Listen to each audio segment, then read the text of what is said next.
La permanente angustia de la derecha. Cuando decimos la derecha, no nos referimos a las organizaciones políticas de la derecha tradicional, ni a sus militantes, ni a los grupos de poder que los sustentan, sino a las personas comunes y corrientes que se identifican como de derecha. Un rasgo de su identidad es ser conservadores. Esta es una condición moral o ética. Creen en un orden social tradicional fundado en la familia, la propiedad privada y en la religión, generalmente católica, apostólica y romana. Por lo general tienen una percepción idealizada tanto de la historia como de la misma sociedad. Se creen descendientes o herederos de la hispanidad. En este lugar desierto y sin historia llegaron un día los conquistadores españoles, caucásicos y valientes. Trasladaron lo mejor de Europa para formar una nación distinta, pero de habla castellana y católica, humilde en lo material, pero masculina y tosuda. Al mestizo, al pueblo, lo perciben como un accesorio, como un elemento del paisaje, a veces simpático, pero por lo general seres inferiores. Despreciables por sus muchos vicios, la flojera, el alcohol, su falta de autocontrol, resentidos. Sin interés en el progreso y en la planificación, sea personal o social, sensibles a la fantasía, inocentes e idiotas. Negando el racismo, creen que una buena sociedad debe ser jerarquizada. Lamentablemente no somos iguales, dicen. En lo referente a la economía, aunque defienden el capitalismo, tienen ideas muy vagas al respecto. Se autoidentifican como democráticos y republicanos, honestos y justos. Todo esto no es realidad, es una identidad. Cualquier cosa que cuestione esto es considerada desorden, anarquía y va en contra del valor más preciado, que es la libertad. Este esquema mental propio de los tiempos de la colonia nunca ha funcionado. Esto ha provocado la angustia permanente de la derecha a lo largo de toda su historia. La angustia es un sentimiento desagradable y cuando no se controla puede afectar la forma en que se razona, se siente y se actúa. Desde siempre el resto de la sociedad ha querido avanzar hacia una sociedad más justa e igualitaria, y siempre la respuesta ha sido la violencia. Guerras civiles, matanzas, dictaduras o regímenes democráticos, entre comillas, represivos e intolerantes. El orden se impone sobre la anarquía.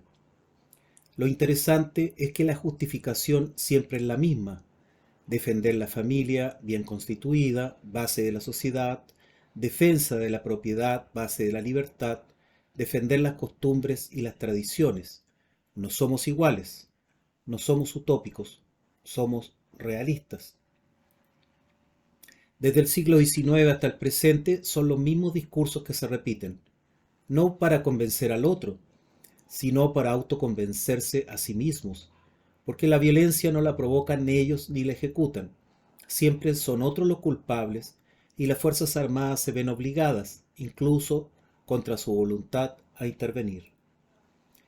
En sus textos y discursos jamás señalarán en detalle los muertos, las torturas, los ojos arrancados. La destrucción es de mal gusto. Siempre tendrán las manos y la conciencia tranquila. Sin duda, la angustia surge al enfrentarse a dos poderosos enemigos, la realidad y los otros.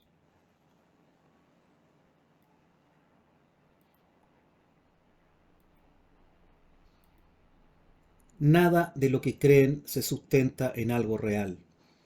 Ni la hispanidad, ni la religión, ni la familia, ni las tradiciones. Son solo deseos, una escenografía, un símbolo, bonito pero irreal. El otro, en el mejor de los casos, son ingenuos, ideológicos, progresistas, voluntaristas, adoctrinados, buenistas, sensibles a las fantasías, inocentes, idiotas.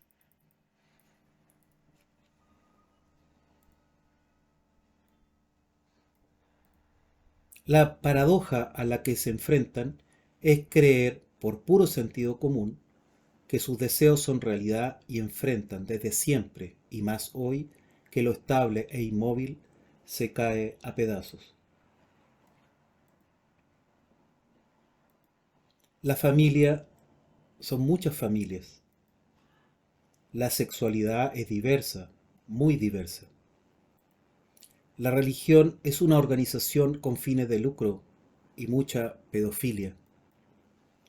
Los conquistadores eran simples delincuentes, portadores de enfermedades que diezmaron a la inmensa población del imperio inca y sus civilizados súbditos.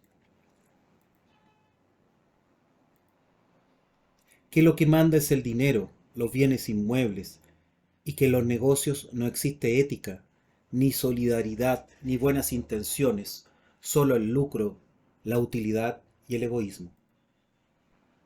Descubren con horror que están aislados y muy solos, que sus deseos se derrumban, que vamos al abismo.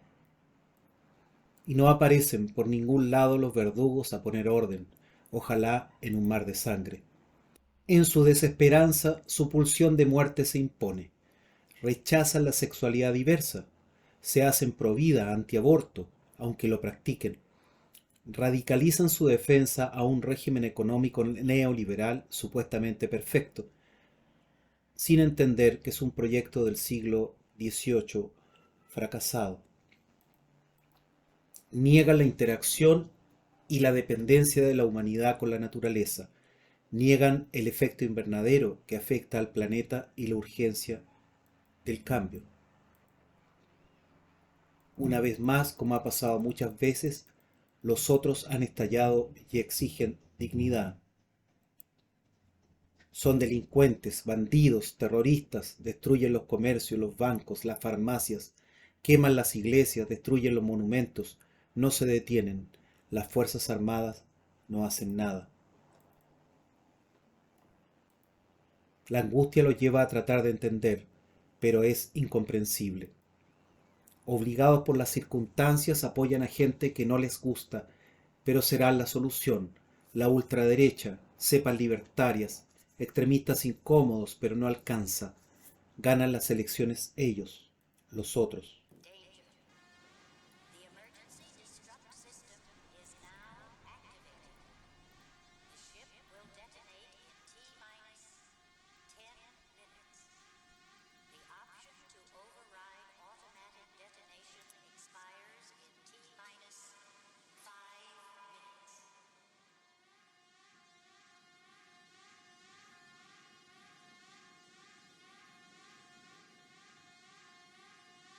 La angustia aumenta. Un inmenso grupo de personas que no conocen redacta la nueva Constitución. Son comunistas, extremistas, feministas, ecologistas, pero también un Pikachu y unos dinosaurios. El nuevo gobierno que surge del estallido es lo mismo. No saben quiénes son. Comunistas, extremistas, feministas, ecologistas. Seguirán negando todo. Inventarán la batalla cultural. Conspiraciones comunistas dirigidas por potencias extranjeras inexistentes. Pseudo-ideologías que explican desde la diversidad sexual hasta la influencia de la música popular en la estupidez humana. Deliran con supuestas revoluciones moleculares permanentes y disipadas. Al final, como los viejos glaciares que se derriten aceleradamente por el efecto invernadero, serán derrotados por el sol. Su sustento es la angustia. Esta se puede evitar aceptando al otro como legítimo otro. Volver a revisar la historia con otros ojos. Ser realistas. Salir a la calle. Conocer a los otros. Sin prejuicios. Sin cuestionarlos. Pero no lo harán. Si lo hicieran, dejarían de ser de derecha.